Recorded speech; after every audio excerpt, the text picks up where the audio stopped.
Fate Hollow Ataraxia is a 2005 visual novel made by Tight Moon and written by Kinoko Nasu, which serves as a sequel of sorts, a pseudo-sequel if you will, to Fate Stay Night. What do I mean by this? Well, if you have played Fate Stay Night, you'll know that the story converges into 3 different paths, and within those paths have multiple endings. So the question arises, how is there a sequel to a story with multiple endings that are all conclusive? Well, the story doesn't follow either of the 3 routes, but instead follows a merged path where all the events that happened within those routes are valid. You could split this game into 2 parts, the main story and the filler.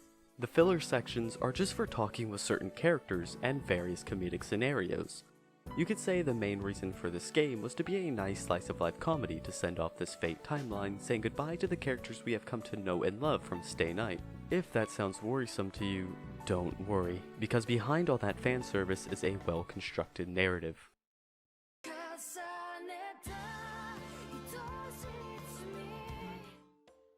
Set 6 months after the 5th Holy Grail War in the town of Fuyuki, something is off. The servants from the war are in town once again, but living their lives peacefully, not aggressive to the other servants and masters of the Grail War. Miyashiro finds this situation odd and goes to find the reasoning for this anomaly. Meanwhile, a mage Bazet Fraga Mik Ramitz has been sent to Fuyuki by the Mage Association. For what reason? To participate as a master in the 5th Holy Grail War, alongside her servant Avenger.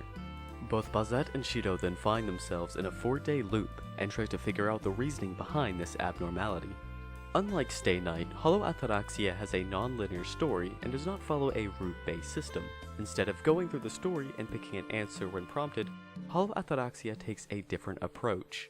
Here you are given multiple choices on what to do. Do you spend time with the characters you like, or do you make progress in the main story? This presentation has its pros and cons. If you don't know what you're doing, this can make the way you progress quite confusing. You might just be going to your favorite characters and wondering, when will the main story kick in? Not only can this make it confusing, it also slows down the pacing, which can get quite boring if you're someone who only cares for the main story, but also want to learn more about certain characters. However, if you can find a balance between the filler scenes and the main story, it will make your experience a lot more enjoyable. Now onto the main story. The narrative within this game was unexpectedly engaging and well thought out all the way through. Having 2 perspectives, Shido and Bazet, is one reason why this story was so interesting. Being put in the perspective of someone who acknowledges his abnormality when no one else does, brings a variety of questions to the board. While in Bazet's case, we are introduced to a new character whose mere existence contradicts the knowledge we have of Stay Night and what we learn from the introduction of this story.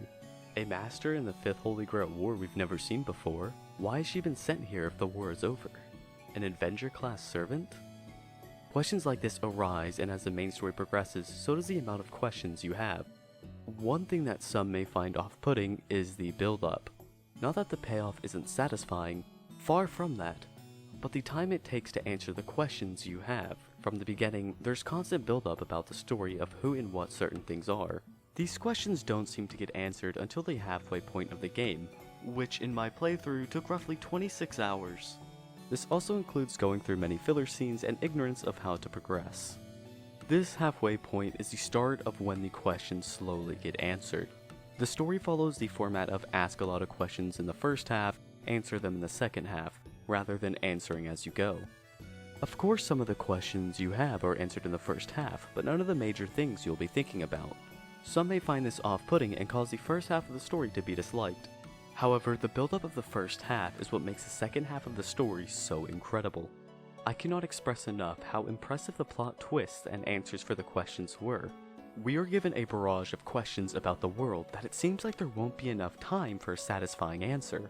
But when the answer of those questions are revealed, shortly after, the pieces of how and why the way things are start to fall into place in one of the most satisfying ways possible.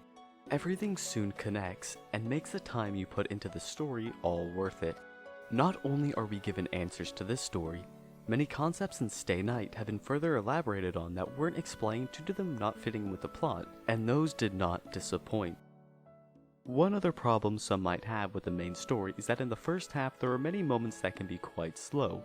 For example, there's a point where you spend a couple days at a temple practicing for a play, and though it does connect with the main story and is a fun moment overall, it might seem out of place and slow down the story.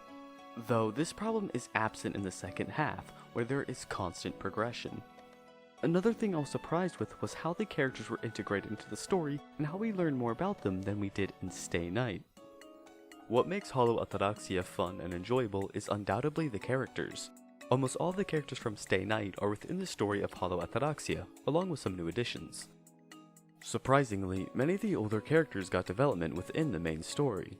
As you progress and talk to more people, you will eventually learn more about the legends of multiple servants, and surprisingly the backstory of a master we didn't know a whole lot about. The new characters have just as much depth and complexity as all the others. Bozette and Avenger come to mind, and ended up being some of my favorite characters in the series.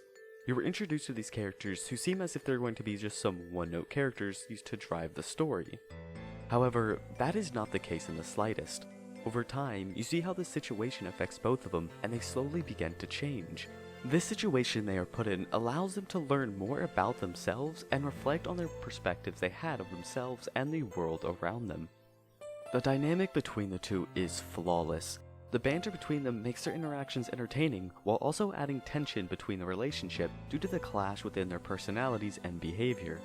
Along with these two are other great characters. Karen Hortensia, a mysterious white-haired girl wandering the streets at night, who brings a sense of fear and mystery with every encounter. The final three additions, Saigasa Yukika, Kaede Makidera, and Kane Himuro, a comic relief trio who appears mostly in the filler scenes, with great chemistry between the three making them fun to listen to. The thing that makes these interactions and the story more captivating is the soundtrack. The soundtrack done by number 201, Kate, and James Harris is nothing short of amazing. Every track fits the situation it's used in, whether it be mysterious, dark, or lighthearted. The track Back to the Night is one that comes to mind, which is used perfectly. With any big reveal, this track manages to capture and enhance the essence of that moment. Tracks from Stay Night also make a return with Excalibur, Saber's theme, and the track Emiya.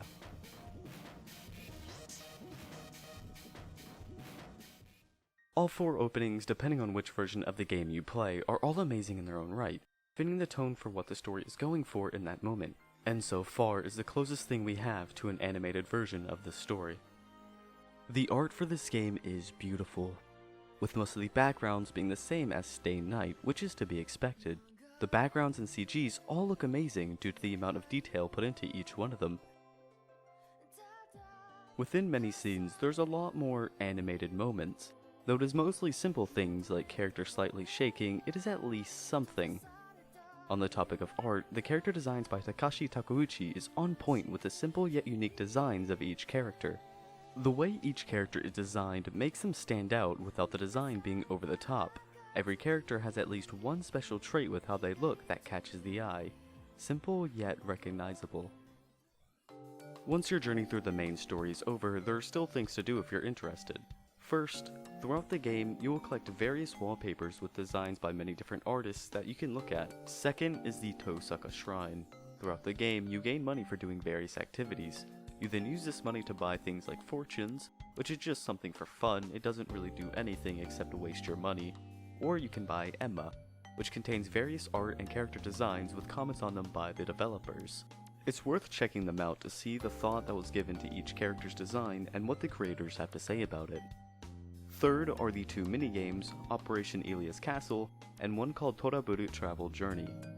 Ilia's Castle is a cool 8-bit arcade-style minigame where you play as a servant and do various tasks to beat the other AI-controlled servants you are playing with. Toraburu Travel Journey is essentially a Japanese card game called Hanafuda, with a slight twist from the original card game. This mode in particular is quite enjoyable, due to it having multiple stories and overall fun gameplay.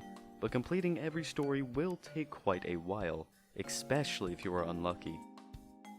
Of course, there are places to view the openings, replay scenes, and a gallery to look back at the CGs you earned from the main story. Overall, Fate Hollow Ataraxia is a sequel that both adds and builds upon the previous story without feeling overdone and out of place. I give Fate Hollow Ataraxia an 8.75 out of 10. The cons involve slow moments within the story, and the structure of the mystery may not suit some people. The pros involve an intriguing, well-written story filled with fully fleshed out characters, along with great comedic scenes if you want a break from the main story. And finally, a stunning, atmospheric soundtrack that adds a lot to what's happening on screen.